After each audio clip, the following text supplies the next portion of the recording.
Hi guys, I'm Aisha and welcome to Glamrs. I don't know if you guys know me, but I'm a content creator here and I've been here for quite a while, and in my time at Glamrs, I've made at least 3 different videos about menstrual cups, and that's because I've been using one for almost 6 or 7 years now, and I consider myself an expert on them because of how long I've been using them and how much research I've done. So today I will be talking about menstrual cups and a few things I wish I knew before I used them for the first time. So this video is going to be great if you're someone who's never used them or has tried to use them and has failed, because it's very common. It's not a big deal, I promise you. A lot of people struggle to use it for the first few times, but once you do use it, it's life-changing. So I wanted to just share my insights and have a very casual, honest, open conversation with all of you guys about these menstrual cups and everything you should know before using them.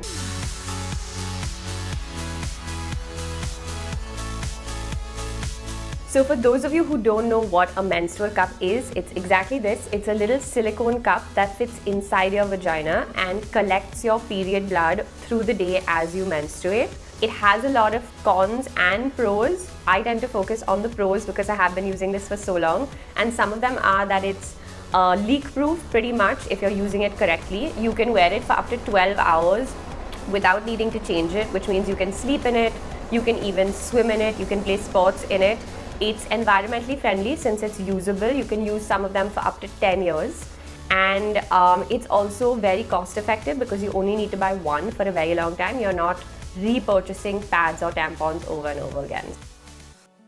So I want to tell you guys a little bit of background around me and a little story about me so that you know why I started using menstrual cups and how it went. So I started using them 6 years ago when I was 22 and I was in college in the US.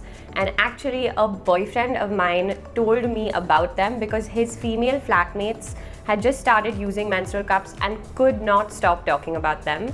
So I figured if all of these girls were raving about it, I definitely wanted to try it too. So I bought one, and the day I was supposed to get my period, I was going to go on a hike with my boyfriend and some of our friends, and I was very ambitious and thought that I would be fine putting it in at like a public restroom and figuring out what to do, even though I'd never used it before. But I did make sure to also carry a pad with me as backup. Now I know that's very ambitious and it's definitely scary, and I'm not sure what I was thinking. I thought it would be very simple. But anyway, I went on this hike, and just before the hike started, we stopped to get some food, and I felt like I was going to get my period.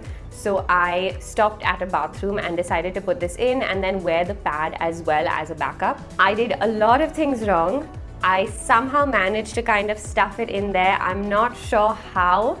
It wasn't painful, but it was definitely a little bit uncomfortable, especially since I was in an unfamiliar place in a public bathroom in a restaurant, and I hadn't done enough research to figure out how exactly to use these. So it didn't go well, and that's what I want to help you guys avoid, so that in the future, if you do want to try these out, you're going to be absolutely okay using it.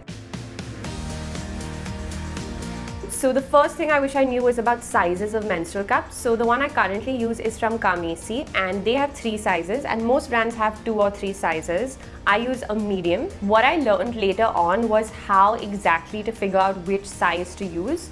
A lot of people say it depends on childbirth, it depends on your flow, but what I read recently was it's about how low your cervix sits in your vagina. So if you guys don't know what that is, your cervix is basically at the top of your vagina, and it's has a small opening in it, and this small opening is what period blood comes through and also what opens up when you're ready to give birth. The way to figure out whether you have a high or low cervix is actually very simple. It's a little bit messy, but all you have to do is actually insert your finger inside your vagina to see how far it goes before you touch your cervix. If you go in just a little bit of your finger, you have a low cervix, and if you go in most of your finger, you have a high cervix.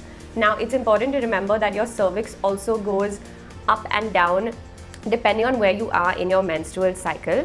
So if you're having your period, it tends to sit a little bit lower, and if you're in the middle of your cycle and not getting your period, and it tends to sit a little bit higher. The best time to measure where it sits is closer to your period because that's actually when you'll be using a cup.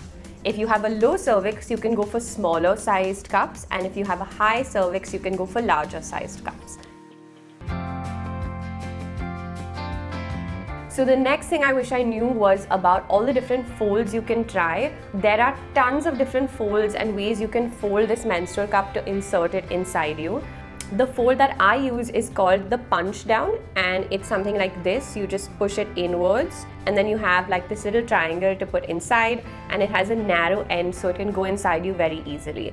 There are other folds. There's something called a 7 fold or a triangle fold where you literally fold this like a triangle and then insert it inside you.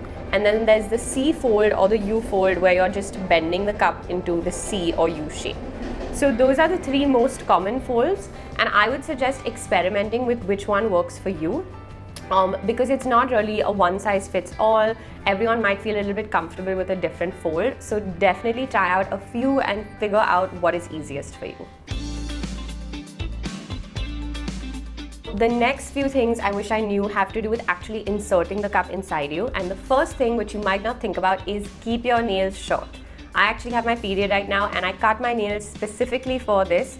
If you have long nails, you will scratch yourself, especially if you're inserting it for the first time. So just to be on the safe side, keep your nails short, especially if you're just practicing and using it for the first time. The second thing I would say is relax. It is the most important thing, and I always tell this to people who send in comments to us telling us that they still aren't able to insert the cup. Don't underestimate how important it is to physically and mentally relax your body. If you're tense, your vaginal muscles will actually tense up and you won't be able to insert the cup into them. So what you need to do is absolutely relax your body. You need to take deep breaths and you need to actually visualize your vaginal muscles loosening and relaxing. And I know it sounds a little bit crazy, but trust me, that is the best thing you can do, and it's probably the best way to make sure you're able to insert the cup properly. So the other thing about insertion is the position that you are in when you insert it is really important. Like I said, the first time I did this, I was in a public bathroom. I was worried about making a mess. I was extremely uncomfortable. So definitely make sure you're in a comfortable, familiar space, that you have running water nearby.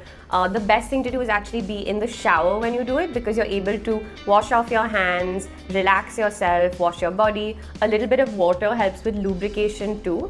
And then when you're in the shower, I would suggest getting into a deep squat position.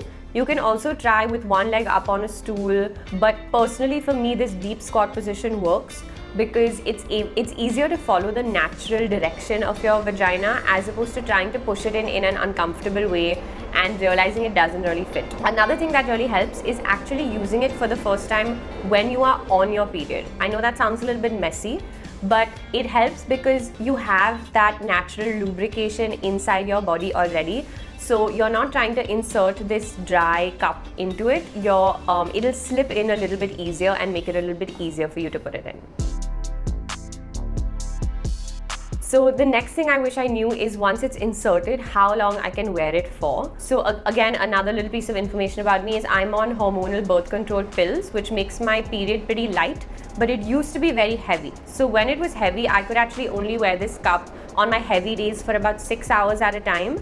But now when it's lighter, I can wear them for up to 12 hours at a time, sometimes a little bit longer, which you're not really supposed to do, so don't follow my example on that.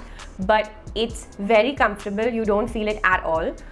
If you are feeling it, you've inserted something wrong. A lot of the time we get people asking us why it feels uncomfortable, and they can feel this stem poking out.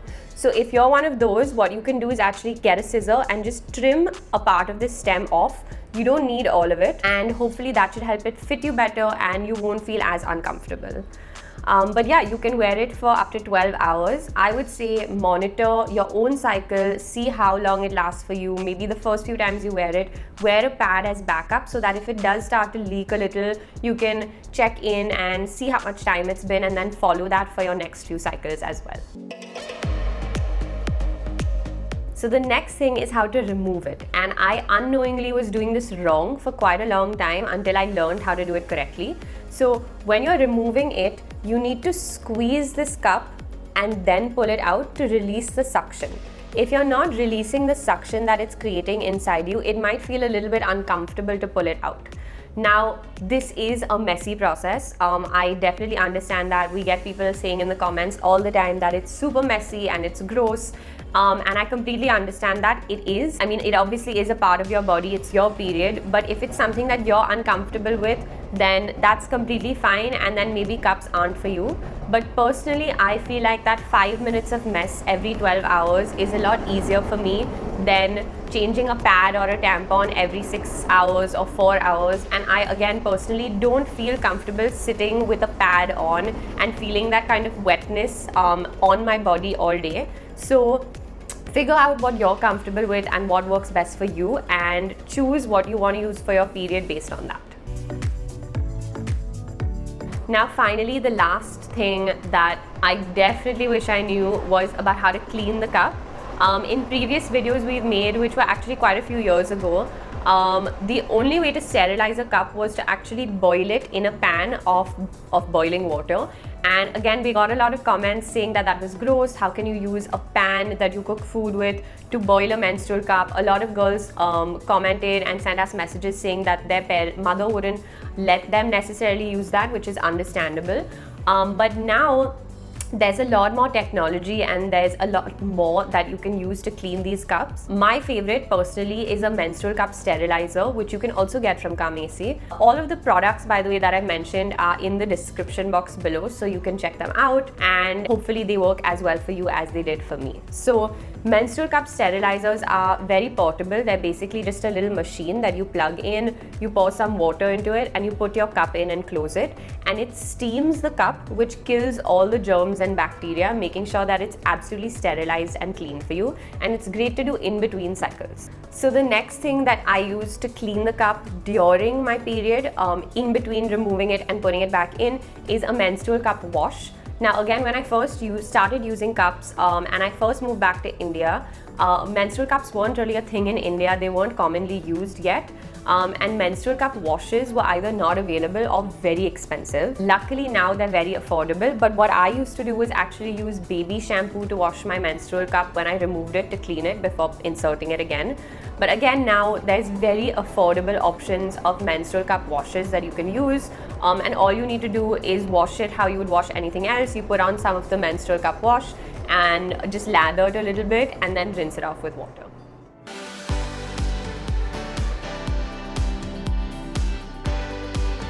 I hope that helped all of you guys who are either new to menstrual cups or have tried using them and want to be able to do it better. Even for someone who's already using them, I hope some of these tips helped you. Tell us in the comments any problems you might have with menstrual cups or something you learned that might help everyone else, and we'd love to hear from you.